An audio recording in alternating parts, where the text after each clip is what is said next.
The massive Galactic Empire flagship emerged from hyperspace, its sleek metallic hull gleaming in the light of Earth's sun. Smaller ships followed, forming a fleet that stretched across the sky. As they approached Earth's orbit, the once quiet space around the blue planet buzzed with activity. On the surface, chaos erupted. News channels worldwide interrupted their regular broadcasts with urgent updates. Smartphones pinged incessantly as social media exploded with videos of the alien ships. In New York, Tokyo, and London, people poured into the streets, their eyes fixed on the sky.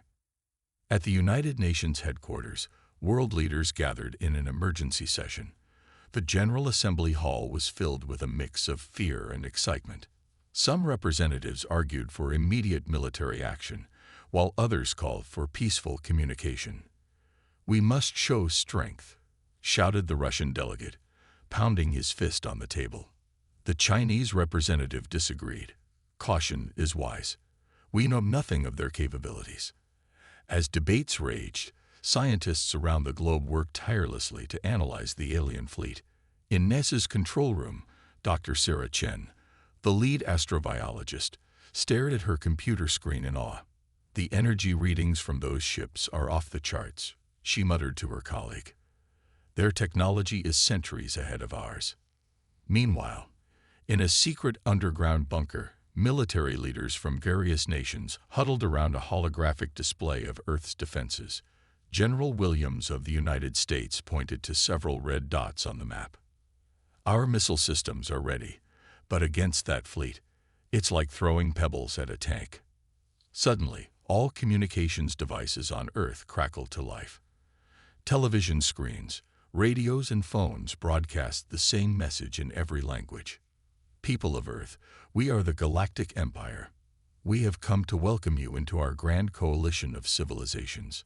Prepare for integration." The message was short, but its impact was enormous. In the streets, reactions varied wildly. Some people cheered, seeing this as humanity's ticket to the stars. Others protested, fearing the loss of human independence. In a small town in Kansas, a farmer named John looked up at the sky and shook his head. "Integration sounds like a fancy word for invasion to me." Back at the UN, the Secretary General called for order. "We must respond united," she declared. "Earth's future hangs in the balance." As diplomats argued over the proper response, scientists made a startling discovery. Dr. Chen burst into the UN meeting, her lab coat fluttering behind her. "The aliens," she gasped, catching her breath. "They're scanning us. Every satellite, every computer network. They're gathering data on everything." This news sent a chill through the room. The French president stood up, his face pale. "They're assessing our weaknesses before they strike." But the Indian Prime Minister disagreed. "Or perhaps they're simply curious. We must not jump to conclusions." As the day wore on, more ships arrived. They positioned themselves strategically around the planet, forming a net-like pattern. Earth's military forces went on high alert, but held their fire, waiting for orders. In orbit, aboard the Galactic Empire's flagship, Admiral Zorn observed the blue planet with interest. His tentacle-like appendages tapped on a control panel, bringing up holographic displays of Earth's cities, technologies, and defenses. "Fascinating," he murmured in his native tongue. "They're more advanced than we thought, yet still so primitive in many ways." His second-in-command, a towering insectoid creature, chittered nervously. "Should we proceed with standard integration protocols, Admiral?" Zorn paused, his compound eyes flickering. "No," he said finally. "There's something different about this species. We'll need to adjust our approach." As the first day of the Galactic Empire's arrival drew to a close, Earth remained in a state of suspense. In homes, offices, and bunkers, humans waited anxiously for what would come next. Some prayed, some prepared for war, while others dreamed of the stars. Little did they know, their response to this arrival would not only determine Earth's fate, but would send shockwaves through the entire Galactic Empire. The stage was set for a confrontation that would change the course of galactic history. As night fell, The alien ships lit up the sky like a second set of stars. Humanity stood on the brink of a new era, uncertain but unbroken. The real test was yet to come. As dawn broke on the second day of the Galactic Empire's arrival, Earth's leaders gathered once again. This time, their meeting was not filled with chaos, but with grim determination. The UN Secretary-General, a tall woman with graying hair, stood at the podium. "We have discussed, debated, and decided," she announced, her voice firm. "Earth rejects the Empire's offer of integration. We choose to remain free." A murmur ran through the assembly. Some nodded in agreement, while others looked worried. But all knew the gravity of this decision. Meanwhile, in military bases around the world, soldiers prepared for the worst. In a hidden bunker beneath the Rocky Mountains, General Williams barked orders. "I want every missile ready, every fighter jet on standby," he said. "We may be outgunned, but we'll give them hell if they try anything." Across the globe, a new spirit of unity emerged. Old enemies put aside their differences, focusing on the common threat from the stars. China and the United States shared military intelligence. India and Pakistan opened their borders to allow joint defense preparations. In London, the British Prime Minister addressed his nation. "We stand with the world," he declared. "Earth is our home, and we will defend it." As governments rallied their forces, ordinary people found their own ways to resist. Hackers worldwide formed a loose network, probing for weaknesses in the alien ship's communications. Farmers stockpiled food, preparing for a long struggle. In cities, volunteers organized civil defense groups. Dr. Chen and her team worked around the clock, analyzing every bit of data they could gather about the alien fleet. In her lab, surrounded by holographic displays, she made a startling discovery. "Look at this energy signature," she said, pointing to a graph. "It's similar to our experimental shield technology, but far more advanced." Her colleague, Dr. Patel, leaned in for a closer look. "If we could adapt our designs to match this, we might have a chance." As scientists raced to bolster Earth's defenses, diplomats prepared a formal response to the Empire. In a secure room deep within the UN building, a small team crafted the message. "We, the people of Earth, respectfully decline your offer of integration," it began. "We value our independence and choose to determine our own path among the stars." The message continued, firm but not hostile, making it clear that while Earth desired peaceful relations, it would not submit to outside rule. High above the planet, Admiral Zorn received the transmission. His multiple eyes blinked in surprise as he read the response. "Unexpected," he mused. "Most species are eager to join the Empire. These humans are different." His second-in-command chittered nervously. "Shall we proceed with forced integration, Admiral?" Zorn waved a tentacle dismissively. "Not yet. Let's see how serious they are about this resistance." Back on Earth, the response was delivered to every corner of the globe. In a small cafe in Paris, patrons watched the broadcast on an old TV. "Vive la Terre!" An old man shouted, raising his coffee cup. Others joined in, the cafe erupting in cheers. Similar scenes played out worldwide. In Rio de Janeiro, crowds on the beach chanted slogans of defiance. In Tokyo, normally reserved salarymen pumped their fists in the air. But not everyone celebrated. In a quiet suburb of Sydney, a mother hugged her children close. "What if they attack?" she whispered, fear in her eyes. As night fell, humanity waited tensely for the Empire's next move. In orbit, the alien ships remained motionless, their lights twinkling ominously. Then, without warning, a smaller ship detached from the main fleet. It descended rapidly towards Earth, its destination unclear. At Neorade, alarms blared. "Unknown craft entering atmosphere," a technician shouted. General Williams leaned over the radar screen, his face taut. "Where's it heading?" The answer came moments later. New York City. As the alien ship approached the famous skyline, millions held their breath. Was this the start of an attack? A peaceful gesture, or something else entirely. In the streets of Manhattan, people pointed and stared. The ship, sleek and silent, came to a hover directly over the United Nations building. Inside the UN, the Secretary General received an urgent message. She read it, her eyes widening. "They want to talk," she announced to the stunned assembly. Face to face. The stage was set for the first direct encounter between humanity and the Galactic Empire. Earth had taken its stand. Now, the real test would begin. The Galactic Empire's diplomatic shuttle hovered silently above the United Nations building, its smooth metallic surface reflecting the New York skyline. Inside the UN, a flurry of activity erupted as officials prepared for the unprecedented meeting. Security teams swept every inch of the building, while translators stood by, unsure if their skills would even be needed. In the General Assembly Hall, world leaders sat in tense silence, all eyes fixed on the main doors. Suddenly, those doors swung open. A collective gasp filled the room as three alien figures glided in. Admiral Zorn led the group, his tentacle-like limbs moving gracefully. Behind him came his insectoid second-in-command and a floating orb that pulsed with soft light. The Secretary General stepped forward, her voice steady despite her racing heart. "Welcome to Earth," she said, extending her hand in greeting. Admiral Zorn regarded her curiously, then extended a tentacle. As they touched, a ripple of murmurs spread through the assembly. "We are surprised," Zorn spoke, his words translated by the floating orb. "Never have we encountered a species that refused integration so decisively." The Chinese president leaned forward.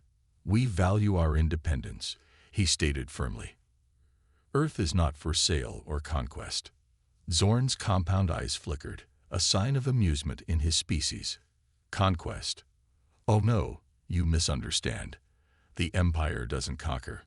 We elevate. We protect."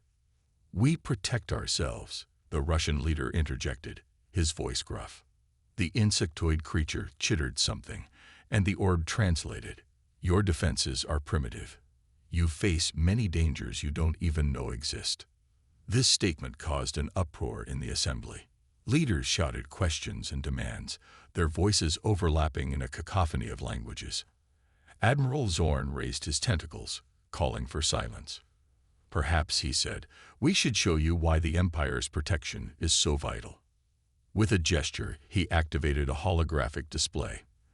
The assembly gasped as vivid images filled the air. Massive space battles, planets being torn apart by cosmic events, and terrifying creatures that defied imagination. "These are but a few of the threats that lurk in the galaxy," Zorn explained. "The Empire has stood for millennia, safeguarding countless species." The room fell silent as the implications sank in. The American president, however, stood up, his jaw set. "We've faced threats before," he declared. "We've always found a way." Zorn turned to him, his alien features unreadable. "Always? Are you certain?" Meanwhile, outside the UN, crowds had gathered. News of the alien delegation had spread like wildfire. People pressed against police barricades, straining for a glimpse of the visitors. Among the crowd, Dr. Chen pushed her way forward. She had rushed from her lab, clutching a tablet with crucial data. "I need to get in there," she told a guard breathlessly. "I have information they need to see." Back inside, the debate raged on. Some leaders were beginning to waver, swayed by the Empire's arguments. Others remained defiant. "How do we know you're telling the truth?" the Indian Prime Minister challenged. "These could all be fabrications to scare us into submission." Zorn's second-in-command stepped forward, its insectoid mandibles clicking. The orb translated, "If you require proof, we can provide it. But be warned, the truth may be more than you can handle." As tensions rose, Dr. Chen finally managed to enter the hall. She rushed the Secretary General, whispering urgently in her ear. The Secretary General's eyes widened. "Excuse me," she interrupted, addressing Zorn. "We've just received some interesting data about your fleet. Data that suggests your ships aren't quite as impenetrable as you claim. For the first time, Zorn seemed taken aback. His tentacles writhed in what might have been agitation. "Impossible," he stated. "Your technology is far too primitive to." But Dr. Chen was already projecting her findings onto the holographic display. Complex equations and energy readings filled the air. "We've been analyzing your ships," she explained, "and we found some fascinating vulnerabilities." The insectoid creature chittered rapidly, its antennae twitching. The floating orbs struggled to keep up with the translation. "This cannot be. How did they?" "Admiral, our intelligence reports were clearly flawed." Zorn's composure faltered momentarily. He turned to the assembled leaders, his voice taking on a new tone. "Perhaps," he said slowly, "we have underestimated you." The mood in the room shifted. Where there had been fear and uncertainty, a new confidence began to emerge. Humanity, it seemed, had a few surprises of its own. As the meeting continued, one thing became clear. The relationship between Earth and the Galactic Empire would not be one of simple integration. A new chapter in galactic politics was about to unfold, with humanity playing a role no one, not even the Empire, had anticipated. As news of Earth's unexpected technological prowess spread, the mood across the planet shifted dramatically. In cities worldwide, celebrations erupted. People danced in the streets, waving makeshift flags depicting Earth standing strong against a backdrop of stars. Meanwhile, in a top-secret facility buried deep within the Swiss Alps, Dr. Chen and her international team of scientists worked tirelessly. They stood around a large pulsing device that hummed with an otherworldly energy. "It's ready," Dr. Chen announced, her eyes gleaming with a mixture of excitement and apprehension. "Humanity's secret weapon is operational." The device, known as Project Aegis, was the culmination of years of clandestine research. It had the power to generate an impenetrable energy shield around the entire planet, a feat that even the Galactic Empire had not achieved on such a scale. Back at the United Nations, world leaders debated their next move. The Russian president pounded his fist on the table. "We should reveal our strength now. Show the Empire we are not to be trifled with." But the Indian Prime Minister urged caution. "We must be strategic. This advantage may be our only bargaining chip." As the debate raged on, Admiral Zorn and his delegation returned to their ship, visibly shaken by the revelations about Earth's capabilities. In his private quarters, Zorn paced back and forth, his tentacles writhing in agitation. "How could we have been so wrong?" he muttered. "These humans, they're unlike any species we've encountered." His insectoid second-in-command chittered nervously. "Perhaps we should withdraw, Admiral. Regroup and reassess." Zorn's compound eyes flashed. "No, the Empire does not retreat. We must adapt our approach." Unbeknownst to the Empire, their every word was being monitored. In a nondescript van parked near the UN, a team of international hackers had managed to tap into the alien ship's communications. "You hearing this?" a young hacker from South Korea whispered excitedly. "They're scared of us." Her colleague, a grizzled ex-NSA agent, nodded grimly. "Yeah, but scared animals are often the most dangerous. Keep listening." As tensions mounted, an unexpected development caught everyone off guard. A small group of humans, led by a charismatic tech billionaire, publicly declared their support for joining the Empire. "Think of the advancements we could make," the billionaire proclaimed in a viral video. "We're turning our backs on the opportunity of a millennium." This declaration caused a rift in public opinion. While most still supported independence, a vocal minority began to argue for integration.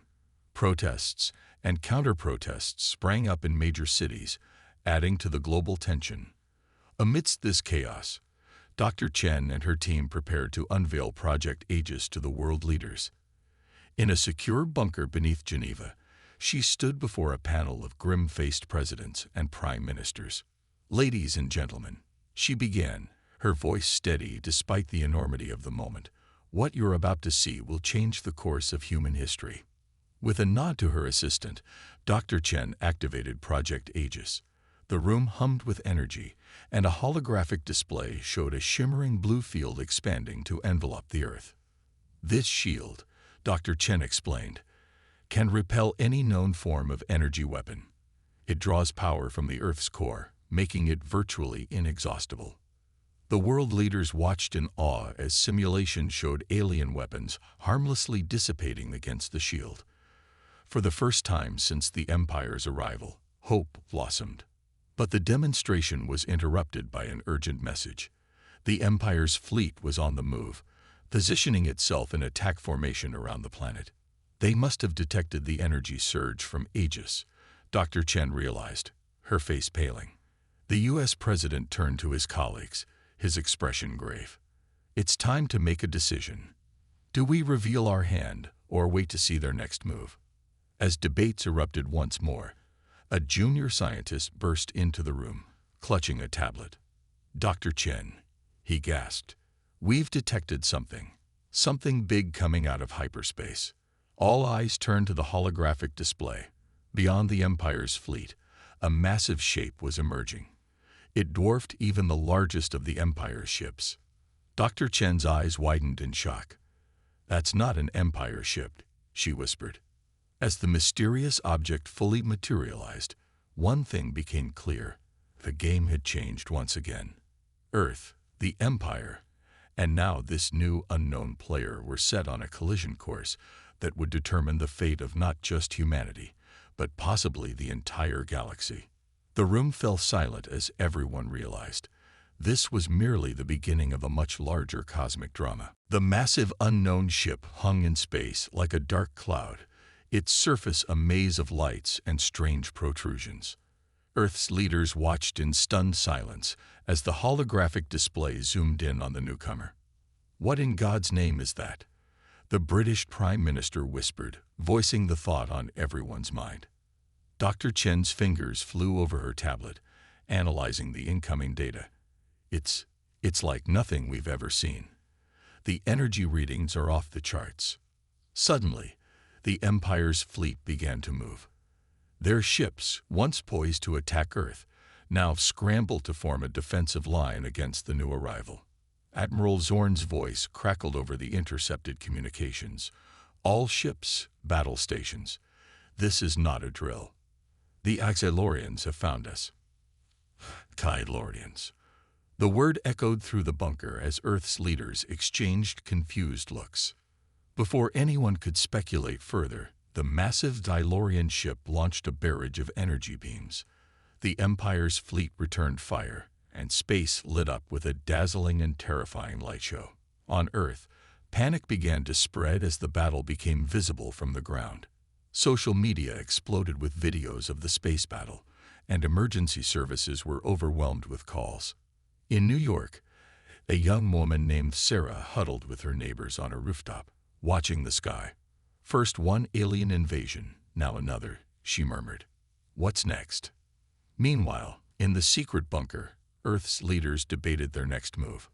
We should activate Aegis now, the Russian president insisted. Protect ourselves while they fight each other. But the Chinese president disagreed. If we reveal our defense capabilities, we become a target for whoever wins this battle. As they argued, Dr. Chen studied the battle data intensely. Suddenly, she gasped. Everyone, look at this, she called out, projecting a new image. The hologram showed a detailed view of the Silurian ship. At its heart was a pulsing core of energy, strikingly similar to the one powering Project Aegis. They're using the same technology as us, Dr. Chen explained, her voice filled with awe, but on a scale we hadn't even imagined possible. This revelation changed everything. Earth wasn't just facing a battle between two alien forces. They were witnessing a clash of civilizations that somehow shared their most advanced technology. As the leaders grappled with this new information, the battle in space intensified. The Empire's ships, despite their advanced technology, were clearly outmatched. One by one, they began to fall to the Silurian onslaught. Admiral Zorn's desperate voice came through once more. All ships, retreat. Retreat to sector. His transmission cut off abruptly as his flagship erupted in a ball of fire. The bunker fell silent. The Empire, which had seemed so invincible just days ago, was being decimated before their eyes. "We have to do something," the U.S. President said, breaking the silence. "If the Tylorians defeat the Empire, what's to stop them from coming for us next?" Dr. Chen stepped forward, her face set with determination. "I have an idea," she said, "but it's risky. We could use Aegis not as a shield, but as a weapon." She quickly outlined her plan. By reconfiguring the Aegis field, they could create a massive energy pulse that might disrupt both alien fleets. But, she warned, it would drain our power reserves. We'd be defenseless after one shot. The room erupted in heated debate. It was a massive gamble. Reveal their secret weapon and potentially save themselves, or stay hidden and hope the battle passed them by. As they argued, the Silurian ship finished off the last of the Empire's fleet. Then, ominously, it began to turn towards Earth. "We're out of time," the Secretary-General announced. "We must decide now." With hearts pounding, Earth's leaders voted. The decision was made. They would take the shot. Dr. Chen rushed to the Aegis control panel, her fingers flying over the keys. "Reconfiguring now," she announced. "Energy pulse charging." Around the world, people watched in fear and fascination as a blue glow began to envelop the planet. The Tylorian ship, detecting the energy buildup, began to power up its weapons. It was a race against time. Would Earth's gambit pay off, or had humanity just signed its own death warrant? As the energy pulse reached its peak, Dr. Chen took a deep breath. "Here goes everything," she whispered, and pressed the launch button. A blinding flash lit up the sky as Earth unleashed its secret weapon against the alien threat. The fate of humanity hung in the balance, with the entire planet holding its breath to see the outcome of this desperate gamble. The blinding pulse of energy from Project Aegis surged through space, engulfing both the remnants of the Empire's fleet and the massive Tylorian ship. For a moment, the entire sky seemed to glow in ethereal blue. In the secret bunker, world leaders and scientists alike shielded their eyes from the brilliant display on the holographic screens. As the light faded, they leaned forward anxiously, straining to see the result of their desperate gambit. Dr. Chen's fingers flew across her console, analyzing the incoming data. "The pulse was successful," she exclaimed, her voice a mixture of relief and disbelief. "Both alien fleets have been severely disrupted." The holographic display showed the Tylorian ship listing to one side, its lights flickering erratically. The few remaining Empire ships drifted aimlessly, clearly disabled by the energy surge. A cheer erupted in the bunker, but it was quickly silenced by the U.S. President. "What about our defenses?" he asked urgently. Dr. Chen's face fell as she checked the readings. "As we feared, Aegis is completely drained. We're defenseless." The room fell into a tense silence as the implications sank in. They had won the battle, but at what cost?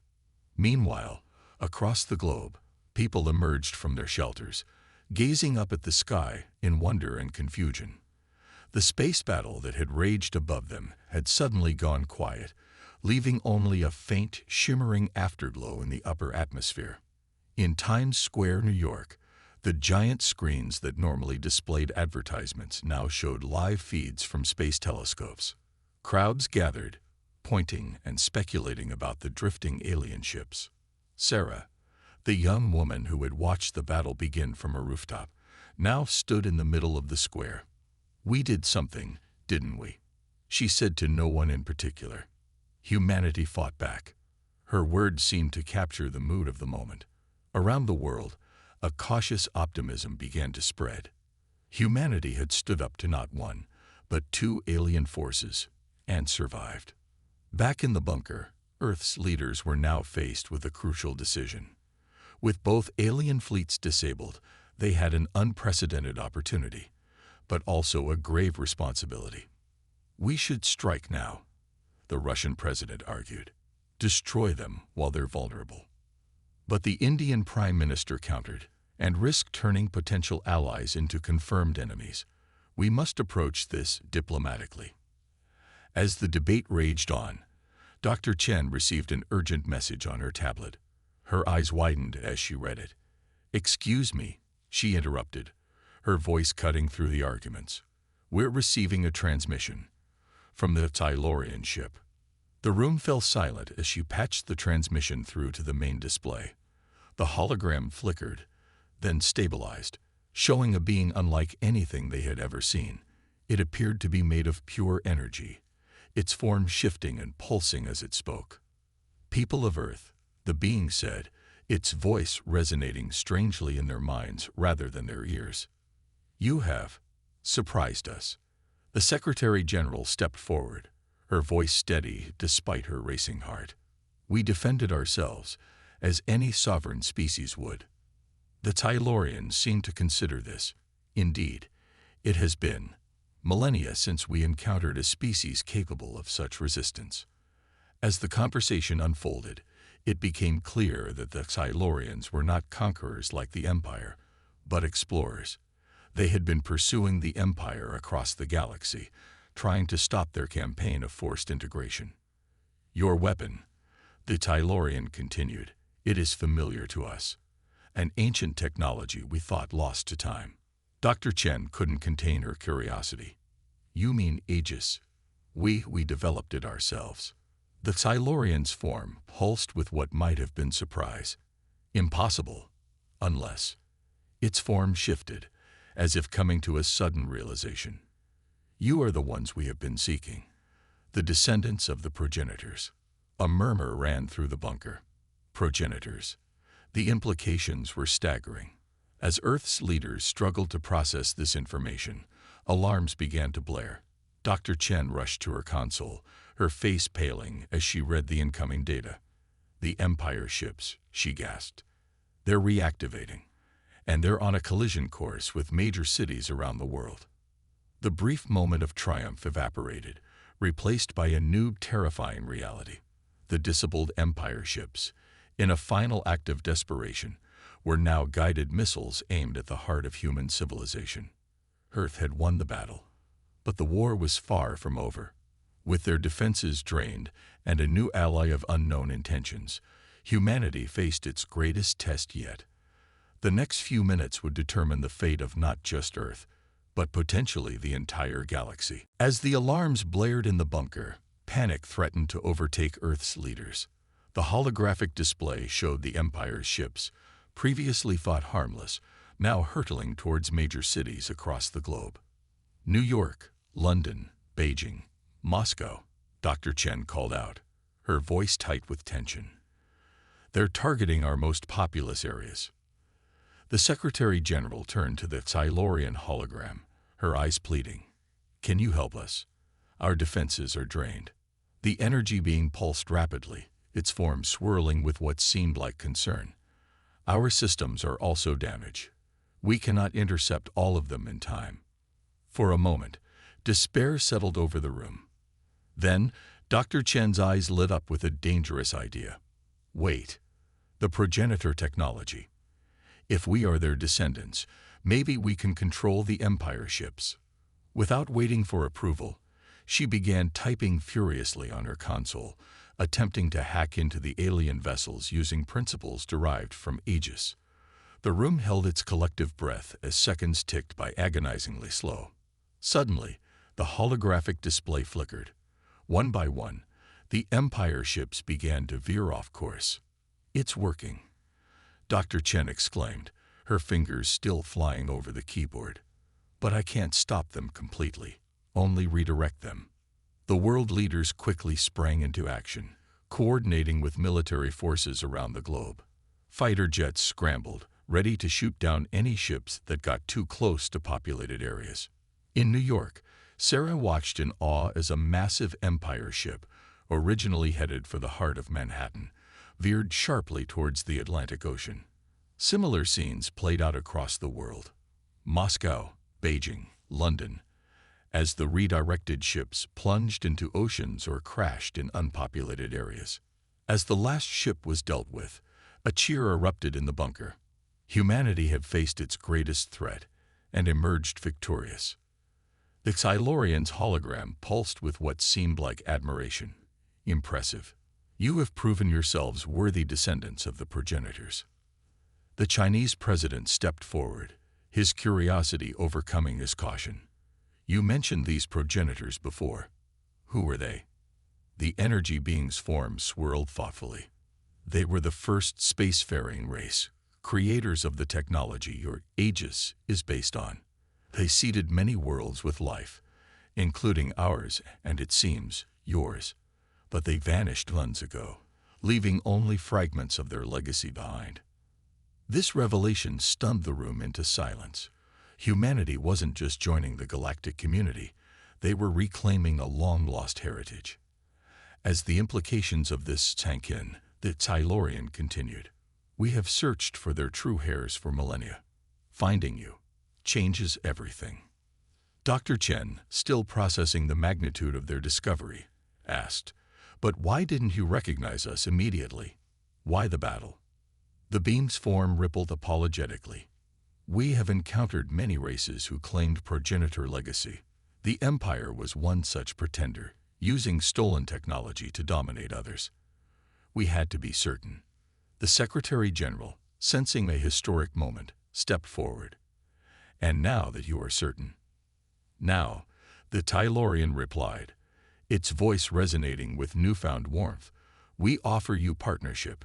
Your world has much to learn, but also much to teach. Together, we can unlock the full potential of your inherited gifts and bring balance to the galaxy. The room buzzed with excitement. The threat of invasion had transformed into an opportunity for unprecedented advancement. As discussions of alliance and exchange of knowledge began, Dr. Chen slipped away from the main group. She made her way to a window, gazing up at the sky. The faint traces of the space battle were still visible, a reminder of how close they had come to annihilation. A hand on her shoulder startled her. It was the Secretary General, her eyes twinkling with a mixture of exhaustion and hope. You should be proud, Dr. Chen, she said softly. Your work saved us all. Chen shook her head, smiling. It wasn't just me. It was all of humanity. Our resilience, our ingenuity, our unity in the face of adversity.